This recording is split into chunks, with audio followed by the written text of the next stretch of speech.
Então, nós vamos falar sobre acretismo placentário, né? Eu lembro que eu participei de uma mesa redonda em um dos últimos congressos brasileiros e o título era assim: patologias que a obstetra não quer se defrontar. E o acretismo estava exatamente elencado lá. Só que hoje nós denominamos de morbidade aderente da placenta, que engloba o acretismo, o espectro do acretismo, que é como os trabalhos estrangeiros eles se referem. Só que essa morbidade aderente da placenta foi descrita uma série de casos, 18 casos, em 1937. O que eles perceberam lá? Uma aderência normal e a ausência da decídua. Eu queria tirar um pouquinho a foto aqui, que eu não estou conseguindo, porque os... Deixa eu ver se eu tiro aqui um pouquinho para cá. Isso, ok. Então, a classificação é da década de 60.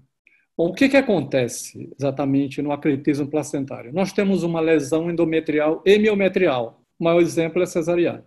Uma implantação anormal da placenta, uma decídua fina ou disfuncional e alteração da camada de Nitabuc. Essa camada de Nitabuc está no início da camada compacta e ela serve como um anteparo, não deixando que essa placenta vai ter contato com a camada esponjosa da decídua. Então, ela freia exatamente essa invasão.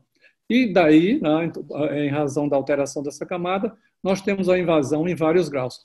O que, na verdade, na gravidez ectópica, como não tem decídua, ela vai destruindo totalmente a parede da trompa. Bom, aqui nós temos um exemplo, não sei se dá para ver a setinha, aqui uma invasão do vírus no miométrio, aqui nós temos a camada fibrinoide, mas temos algumas ilhotas invadindo também. Aqui nós não temos a decídua e aqui uma franca invasão. Na verdade, tudo funciona dessa forma. O cotilédro normal tem um septo, né, tem as artérias espiraladas, a decídua e o miométrio, né, e o vaso nutridor, que são as artérias afiadas. Mas o que acontece aqui? Uma alteração decíduo-endometrial, com ausência da reptilização endometrial, ausência da remodelação vascular e o grau de invasão. Então, o que acontece? Nós temos aqui, olha, exatamente do lado, mostrando, olha, uma invasão aqui, uma lacuna placentária, e aqui uma disrupção na decídua. Olha a decídua aqui, olha, ela está aqui, e veja como o vírus ele adentra.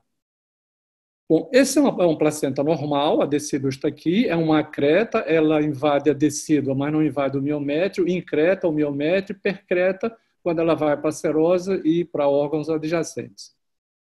O que acontece? Há uma excessiva capacidade invasiva do trofoblasto, um defeito na remodelação vascular na área de cicatriz. Útero bicorno, adenomiose, mioma submucoso, descência e cicatriz de cesárea podem permitir invasão, associados a defeitos microscópicos endometriais com alteração da função. Isso vai explicar por que primigestas hoje têm, mesmo sem histórico de cirurgia prévia. O que nós vemos em comum na morbidade aderente da placenta? O histórico de cesárea, de curetagem e de miomectomia, como há pouco falamos ali. Mas vamos analisar o que ocorre na hemodinâmica da grávida. Essa artéria uterina, veja bem que ela tem uma sístole alta, uma diástole baixa, ou seja, configurando o quê? Um vaso com alta impedância, né, e baixo fluxo. Então, veja bem, na artéria uterina, o fluxo 50 ml por minuto. Quando tem a remodelação, através do trofoblasto extravilositário, a diástole enche e esse fluxo vai passar de 600 a 780 ml por minuto. Então, veja bem, de 50 ml por minuto vai passar para quase 800. Por isso que a grávida pede sua volamia rapidamente. A prevalência. Essa é uma revisão sistemática de 2019 de 7.001 casos de acretismo em quase 5,8 milhões de partos, 0,17. Lembrar que nos Estados Unidos, na década de 50, era 0,003, ou seja, 1 para 30 mil partos. Na década de 70, 1 para 4 mil. Na década de 80, com 1 para 2.500. E o aumento da operação cesariana fez com que a prevalência aumentasse pelo menos 10 vezes. Então, hoje nós temos uma média de 1 para 800 partos. Aqui me chamou a atenção, há 3 décadas atrás, a Alemanha tinha 11%. Veja hoje como eles estão, 30,2%. Apenas os países nórdicos, não dá para ver aqui, porque as fotos estão na frente, e que estão dentro do que preconiza a Organização Mundial de Saúde. Aqui mostrando que o Brasil está em segundo lugar, né? Esse é um levantamento de 2018 agora, e perdendo apenas para a República Dominicana. A extensão pode ser focal, um cotilédone, parcial, vários e todos. Lembrar que na mesma placenta podem coexistir as três formas, acreta, increta e hipercreta. Aqui, esse é um autor argentino, ele em 2017, ele classificou essa tendência, né, do aumento do acretismo como assim, uma epidemia do século XXI. Ele começou a fazer as análises através das décadas e ele vaticinou que exatamente em 2020 nós estaríamos com 1 para 1.000, e estamos, 1 para 800, aproximadamente. Esse é um editorial de uma revista está bem para isso aqui, que ele diz assim, acretismo placentário, uma realidade que não podemos ignorar. Eles fizeram uma avaliação retrospectiva de 38 casos de morbidade aderente da placenta, todos com confirmação histopatológica. 1/3 em nulíparas, mais da metade sem fator de risco. Veja bem como isso é importante. 28 multíparas, apenas 8 tinham histórico de operação cesariana. E em apenas 3 das 38 havia diagnóstico prévio de acretismo, embora 7 tinham relatos de placenta prévia ou inserção baixa da placenta. Nitidamente, nós concluímos aqui que o problema é diagnóstico, e não está sendo feito realmente da forma correta. E aqui, a taxa de morbidade aderente da placenta se houver uma placenta prévia. Se não tiver nenhuma cesárea, 3%. Se fizer 3 cesáreas, passa para 61%. Se não tem placenta prévia, veja qual a probabilidade de uma primigesta ter uma morbidade aderente da placenta. 0,03, ou seja, é muito baixa. Mas o que acontece na placenta prévia? Parece que há uma maior expressão de fatores angiogênicos pelo trofoblasto extravilositário. Isso faculta uma invasão muito mais fácil. Os fatores de risco. Quais são os fatores de risco? São quaisquer fatores que alterem a interface endométrio-miometrial. E nós temos que ter um olhar extremamente atento para esses fatores, que isso é que nos facultará o diagnóstico cada vez mais precoce, que é o que, na verdade, todo mundo se propõe. Então, o histórico de cirurgia uterina, miomectomia, embolização de uterinas ou de ilíacas. Por que a embolização facilita? Porque ela cria áreas isquêmicas.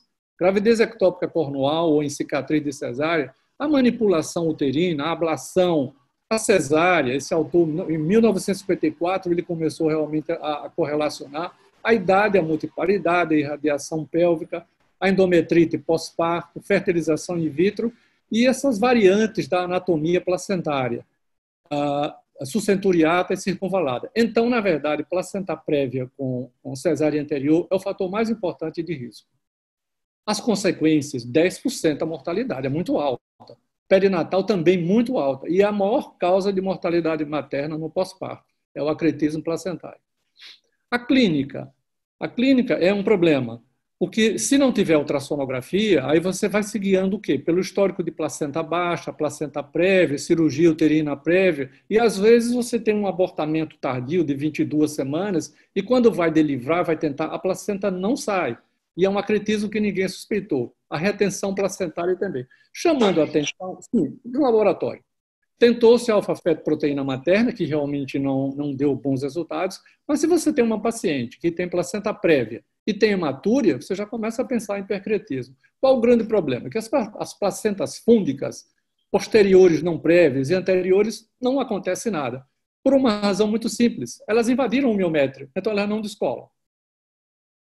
As consequências: esterectomia, 52,2%, hemorragia, transfusão, 47%, a morbidade na percreta, 66%, ruptura uterina espontânea na percreta, que é o que ocorreu no caso aí, ligadura de ureter, paciente tem necessidade de UTI, embolia materna, coagulopatia, lesão vesical, morte materna, falência de órgãos e fístulas. A morbidade neonatal se deve exatamente à prematuridade e ao CIUR. O diagnóstico ultrassonográfico. Aqui é uma revisão sistemática de 2018. Então, observe, uma revisão sistemática com meta-análise, 20 estudos, com a importância da ultrassonografia. O acretismo tem uma taxa de sensibilidade de 91%, e destes, 97 de especificidade. Ou seja, dentre esses 91, 97% realmente são a creta. Em creta, 93, e a taxa de especificidade 98, a percreta 81 e 99. Ou seja, muito bom, né? Todos os índices aí realmente são muito bons. Lembrando que essa tragédia aqui ocorre 33 a 50% não tem diagnóstico até o parto. Isso é uma verdadeira tragédia e que a gente tem que enfatizar a importância da ultrassonografia ou até a avaliação clínica da paciente com história de risco para que isso não ocorra, porque isso é uma verdadeira tragédia. Pode-se perder o paciente na sala de parto. Mas é preciso que falemos a mesma língua. Então, aqui é uma proposta para padronização dos descritores da placenta anormalmente invasiva. Então, são os achados ultrassonográficos. As lacunas são os achados mais comuns. Elas, quando você comprime o transdutor, elas não desaparecem, tem fluxo turbulento e o pico sistólico é acima de 10 centímetros por segundo. Disrupção da interface serosa, a parede vesical, tudo isso a gente vai ver daqui a pouquinho. Perda da zona clara. Eu não sei se dá para ver aqui, mas aqui é uma placenta que tem uma zona escura, que eles chamam clear zone, eu não sei porquê, que é hipoecoica. Então, essa clear zone aqui, quando a placenta adentra, é que ela desaparece. Essa clear zone nada mais é do que a decídua, os vasos do miométrio e o próprio miométrio. Então, isso desaparece. Diminuição da espessura do miométrio, que não é um achado não é assim tão bom. A vascularização anormal no 3D, a protrusão da placenta, massa exofítica. Habitualmente, nós identificávamos isso no primeiro trimestre. Essa zona clara, está aqui um caso. Olha. Quando a gente comprime, ela desaparece. Certo? Então, e o diagnóstico pré-natal, ele vai diminuir exatamente a morbidade. O que o Doppler vai me ajudar? Fluxo turbulento nas lacunas, a liese e os vasos pontes. O que são vasos pontes? São vasos que se dispõem radialmente, ou seja, perpendicularmente à placa basal da placenta, quando, na verdade, esses vasos eles devem ser paralelos. Fluxo difuso ou focal no parênquima, maior vascularização na interface serosa, uterina, bexiga, e maior fluxo subplacentário. Então, aqui é um caso do professor Souza Olavarria, onde nós vemos isso, olha, a protrusão da placenta na bexiga, a hipervascularização, veja aqui, olha, a profusão vascular. Então, não é difícil de ver isso. Mas vejam aqui, olha, agora em 2020, a avaliação da sensibilidade e especificidade do bidimensional e do Doppler colorido na detecção da placenta creta nas grávidas. 103 pacientes com risco, 58 pacientes foram confirmados. Destas, pelo menos um critério diagnóstico tem valor. Então, o que nós analisamos aqui? As lacunas placentárias, a perda da clear zone, a espessura do miométrio, massa exofítica focal, a descontinuidade da parede da bexiga, fluxos lacunares difusos ou focais, a vascularização subplacentária e a hipervascularização ultravasical. Então, observem bem a sensibilidade, especificidade, acurácia, valor preditivo positivo, como nós temos aqui. Olha. Por exemplo, a sensibilidade 100%, os fluxos lacunares difusos e focais. A especificidade melhor, a massa exofítica focal e a descontinuidade da parede da bexiga. A acurácia, o melhor, os lagos placentários, lacunas, melhor dizendo. Lago é uma coisa, lacuna é outra. O valor preditivo positivo, aqui exatamente na massa exofítica focal e a interrupção ou descontinuidade da bexiga. E aqui, exatamente, o valor preditivo negativo, também os fluxos. Mas, de forma geral, observe que todos aqui, olha, todos esses dados são muito bons. Olha, sensibilidade, um total 97, quase 98, né? Aqui especificidade 86,2, acurácia 91,2, valor preditivo positivo 84,6 e 98 de valor preditivo negativo. Ou seja, um exame bem feito dá para se diagnosticar, como eu vou mostrar daqui a pouquinho. Que via utilizar? A endovaginal, a clear zone, aquela área que é clear, não sei porquê, repito, mas aquela área escura, ela não é melhor identificada no transvaginal, a serosa também, o Doppler é mais fácil, não tem a atenuação nem da obesidade do abdômen da paciente, nem de cicatriz. Então, é a via de eleição. A abdominal lhe dá uma visão panorâmica, melhora nas placentas posteriores, nas placentas fúndicas, mas se as contrações aumentam a vascularização, vão dar falsos positivos e diminuir a sensibilidade. Usar as duas vias é o que eu faço.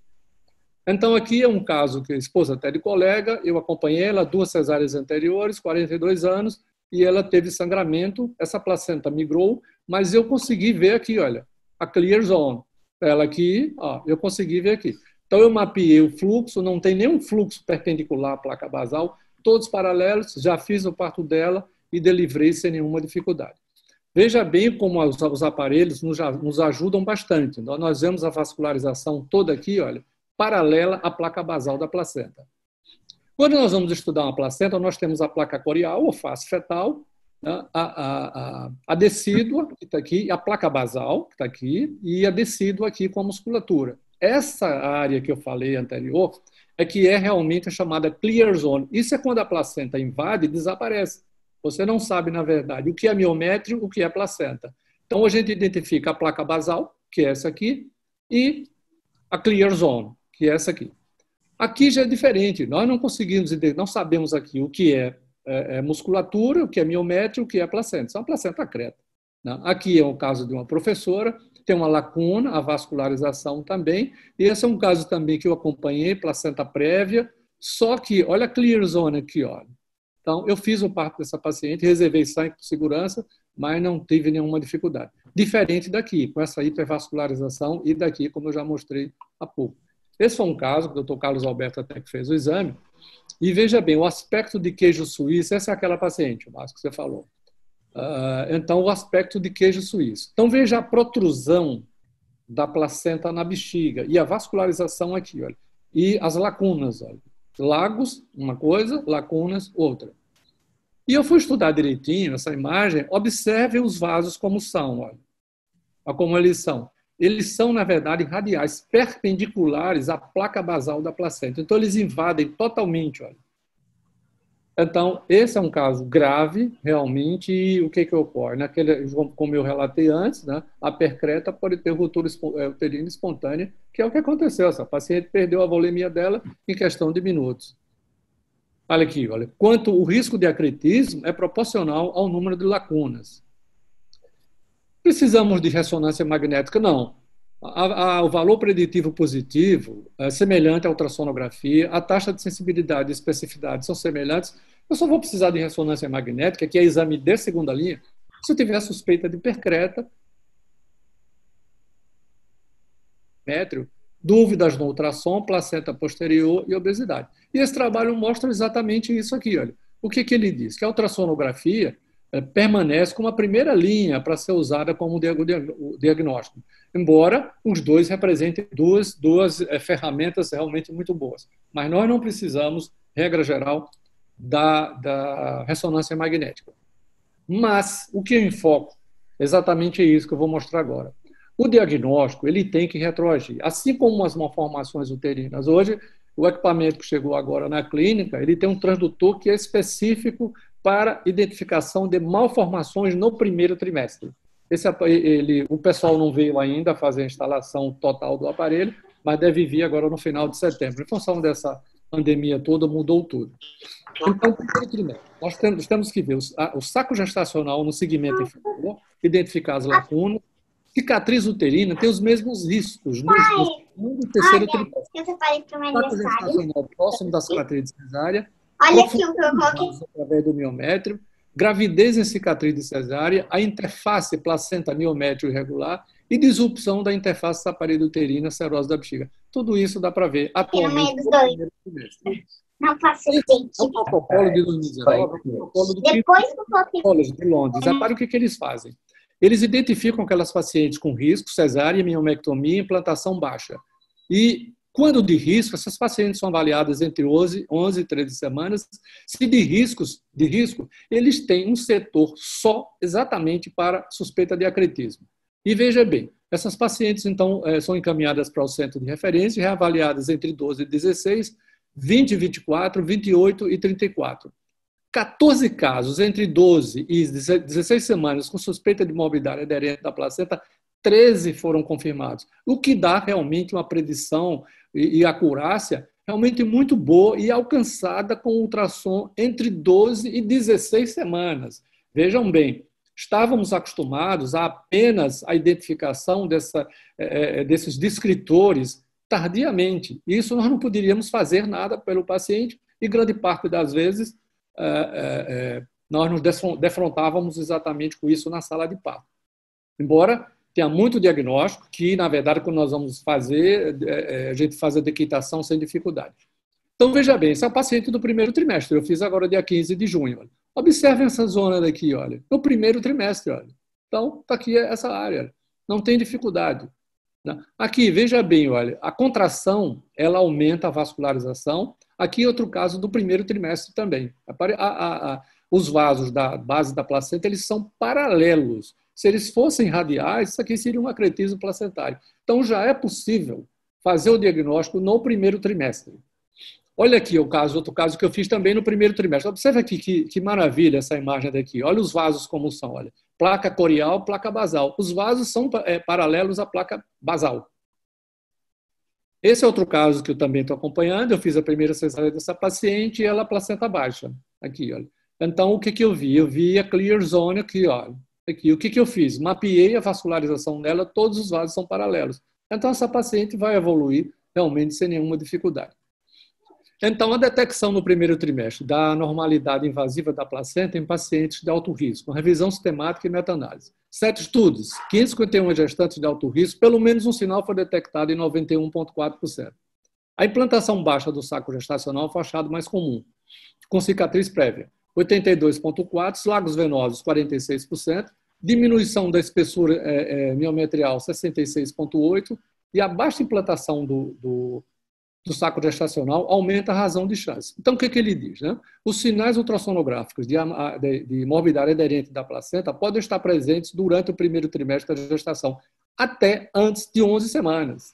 Isso que nós devemos cada vez mais ter uma atenção, porque nós podemos fazer o diagnóstico bem precocemente. Esse é um sinal, não dá para ver do lado, mas é um sinal que, por exemplo, aqui, olha, traça-se uma linha do fundo até o orifício interno. Ver se eu consigo retirar. Então, volta. Eu vou mostrar para vocês aqui. Olha. Vou mostrar aqui, olha, repare que o saco gestacional ele está acima daquela linha média. Essas pacientes têm um prognóstico muito pior e elas vão desenvolver morbidade aderente da placenta.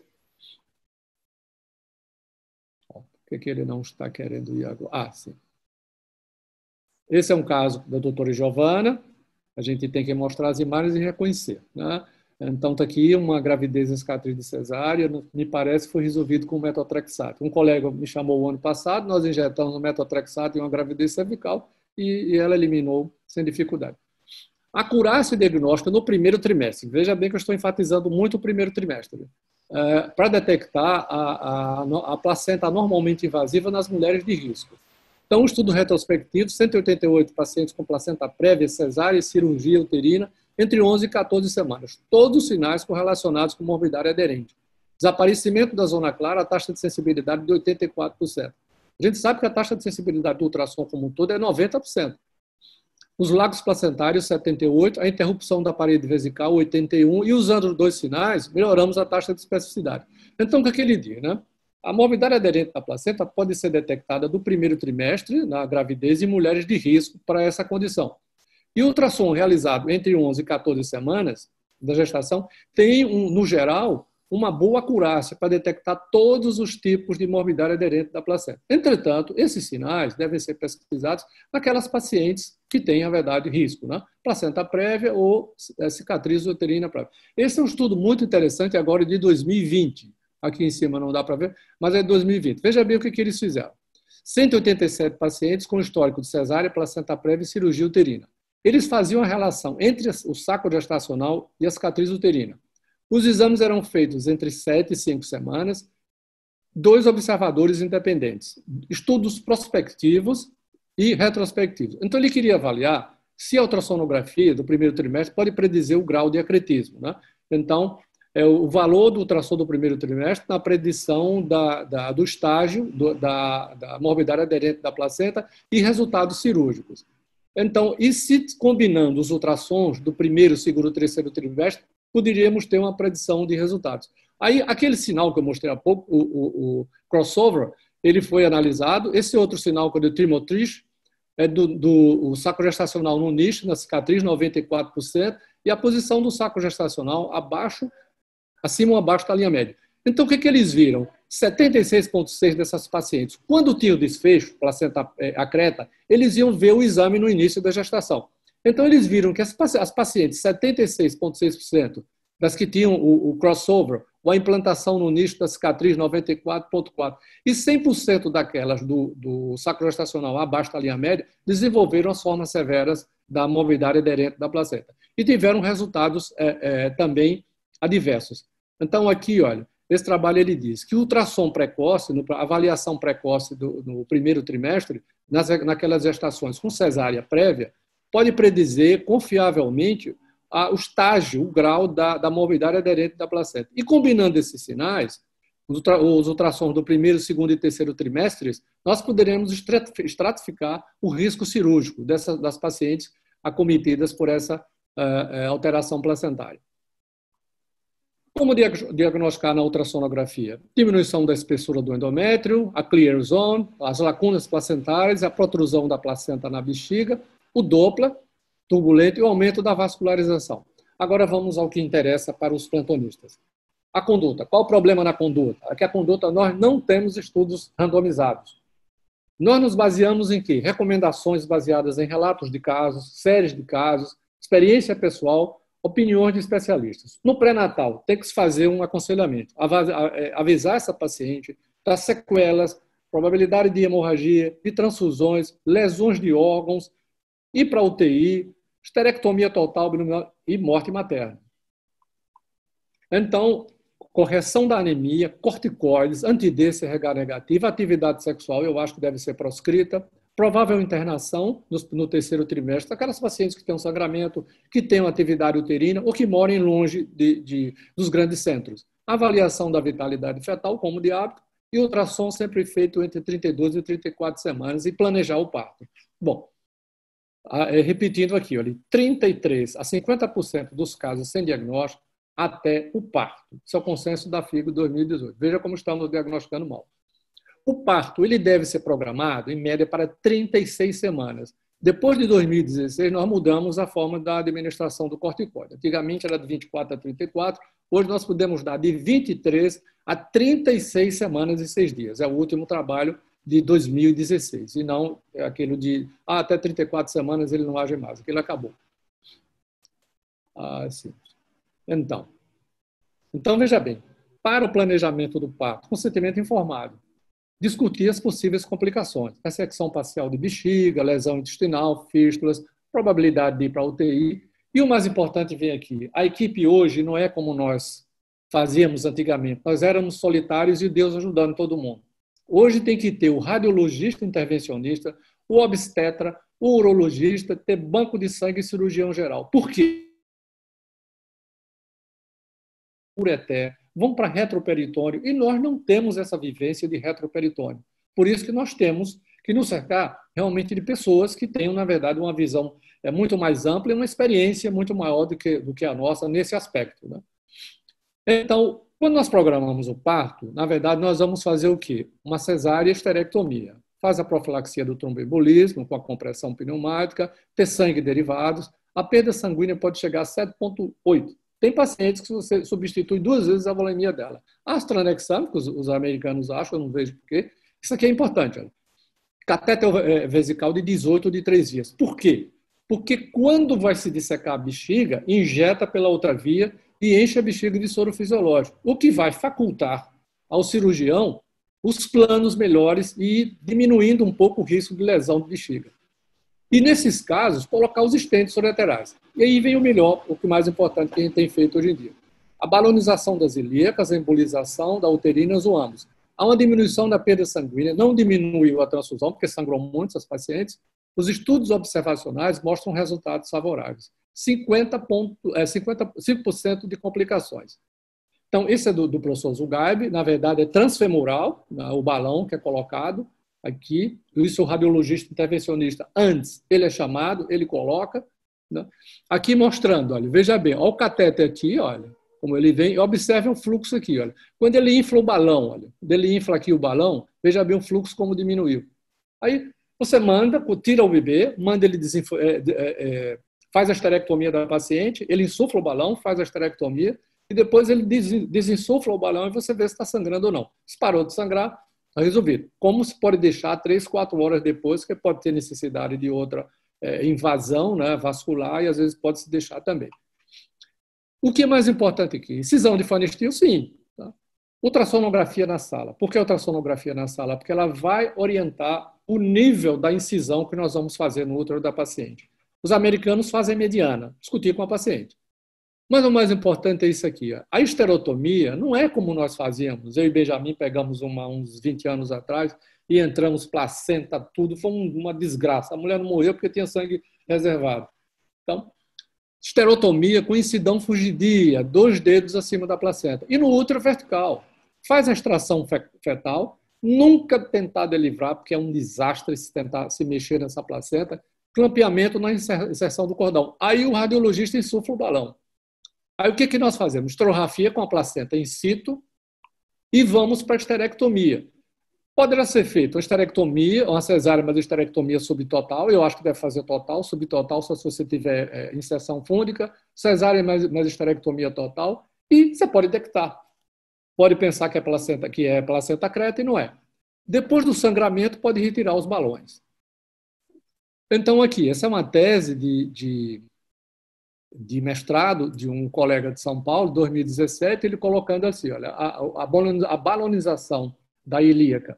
Ele diz, menor necessidade transfusional quando comparado aos grupos na literatura sem balonamento. Então, deixa eu voltar. Sim, parto programado. Então, veja bem, outro trabalho aqui mostrando. Esse trabalho é de 2019. 28 pacientes com balão, ou na aorta ou na ilíaca. É mais comum na ilíaca. E 125 sem balão. O balão reduziu em 30% de sangramento, 70% menos de transfusões e muito menos o paciente foi para a UTI. Complicação tem. Obstrução, trauma vascular, embolia arterial por fragmentos do catéter e da guia. E na invasão de bexiga, o que tem que fazer? Cistectomia parcial. Então, por isso tem que avisar a paciente todas essas possibilidades. As complicações pós-operatórias. Hemorragias, hematomas, infecção urinária, lesão de bexiga, síndrome de Ogilvie. Para quem não está lembrado, essa síndrome de Ogilvie é uma alteração do sistema nervoso autônomo, onde há um espasmo do hemicólon direito. Ele tem um espasmo. E a válvula iliocecal fecha, de forma que distende o seco, e se não for corrigido, explode literalmente o seco. O sangramento para peritônio, sangramento retroperitoneal, infecção, deiscência e morte materna. Há a conduta conservadora também. Fazer a cesariana, mais a esterografia e deixar a placenta in situ.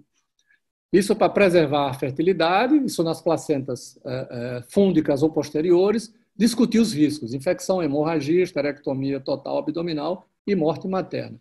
A técnica, faz a ligadura do cordão na inserção, uterotônicos, compressão, balão, tamponamento, embolização, ligaduras de artérias uterinas. Há uma conduta de seção. O que acontece? Quando você faz isso, você vai ficar fazendo 10 esteroscopias nessa paciente para fazer retirada. Aline, você imagine isso. Às vezes até 10.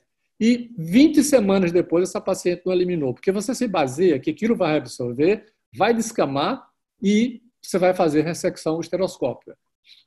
Então, esse autor aqui, olha, isso foi de 2011, 10 estudos de coorte, 50 séries ou relatos de casos. 434 pacientes, embolização de uterinas, metotrexate, sutura hemostática, ligadura de uterina e balão. Hemorragia severa, 53%, septicemia em 6%, esterectomia 19%, morte materna 0,3% e gravidez subsequente 62%. Bom, esse autor, ele fez esse trabalho aqui em 2010 em 160 mulheres com placenta creta. 78% mantiveram útero. 18 foram esterectomizadas por sangramento após 24 horas, 18 por complicações tardias até 36 dias. Agora, imagine isso.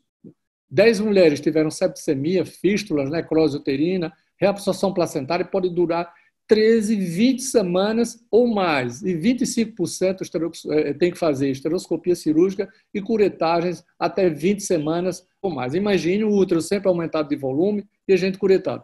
E essa reabsorção, o que é pior, ela tem uma média de 13,5 semanas, mas pode durar até 60 semanas para ser reabsorvido. Esse mesmo autor, ele atualizou o trabalho dele, e o que me chamou a atenção é que ele teve aqui, olha, 78% de sucesso. São os mesmos dados, apenas ele acresceu mais 6 aqui, eram mais 7, eram 6, eram 160, são 167, mas os mesmos resultados que ele teve. Mas olha o que ele diz aqui, olha. Ele próprio diz aqui. Ele diz aqui que estudos prospectivos, né, estão, assim, desesperadamente são necessárias para avaliar o risco real e benefício, né, dessa conduta conservadora como um todo. E também para cada procedimento, cada abordagem ser feita. Mas ele diz o seguinte: esse estudo prospectivo, né, que é o PACRETA, já iniciou para resolver algumas dessas questões levantadas nesse capítulo. Então, quando a gente mantém o útero, o que é que vai acontecer? Risco de sinéquias, amenorreia e recorrência da morbidade aderente da placenta. A conduta conservadora, quando você faz um acretismo focal ali, por esse caso que houve agora, por exemplo, é um acretismo focal, porque se não fosse, não teria conseguido deliverar. As placentas fúndicas e as placentas posteriores. Há também, de 2004, esse trabalho aqui na placenta anterior, percreta. O que ele faz? Ele faz uma ressecção em bloco do miométrio, tira a placenta, faz um reparo com tela. Ressecção em bloco do miométrio, mais placenta, tal. 68 pacientes com placenta creta anterior. 49 eletivas, 19 foram na emergência, 18 esterectomias, 10 gestações. Só que você vai tirar essa área daqui, vai colocar tela e deixa toda essa área cicatricial. Então, para mim, conduta de seção, da exceção. Riscos de coagulopatia, hemorragia, infecção e ligadura de ureter e corpo estranho. Mas agora vamos ao mais importante. O problema é quando nos defrontamos com uma placenta creta e não sabíamos. Então, quando você vai fazer a cesariana, você percebe invasão da serosa, da bexiga, vasos tortuosos, protrusão do segmento. O que tem que fazer? Se você faz a peridural, abre o peritônio da paciente, não tem sangramento importante, mãe e feto estáveis, se você não tem recursos imediatos, mas são possíveis, retardar a esterotomia, reunir a equipe, providenciar sangue e operar. Mas, se você tem, na verdade, a mãe sem sangramento importante, mãe e feto estáveis, sem recursos locais, fecha o abdômen e transfira, porque essa paciente vai morrer se você abrir sem os cuidados. Se tiver sangramento importante, feto comprometido, cesárea com esterotomia fugidia, fugindo da placenta, fechar com a placenta in situ e solicitar a equipe para a esterectomia. Aqui, por exemplo, se você já fez a esterotomia, o que você faz? Tira o feto, né, e faz a esterografia com a placenta in situ e transfere. Lembrar que o feto sai, na verdade, pela região fúndica, né? Então, se for uma cefálica, você vai fazer uma extração pelvopodálica. Então, o feto sai não pelo segmento, você sai fugindo do segmento. Então, aqui é uma incisão vertical. No parto normal, extremamente improvável no parto normal. O que tem em parto normal são, na verdade, morbidade focal, porque é 1 para 4.000. É um acretismo focal, um encarceramento, e você pode resolver com curagem, com curetária. E se, na verdade, for um acretismo, você faz esterectomia. Não tem para onde. Né? E aqui é a famosa praça, que agora está bonita lá. Eu fui para a inauguração, até discursei lá na praça, e no nome do meu pai.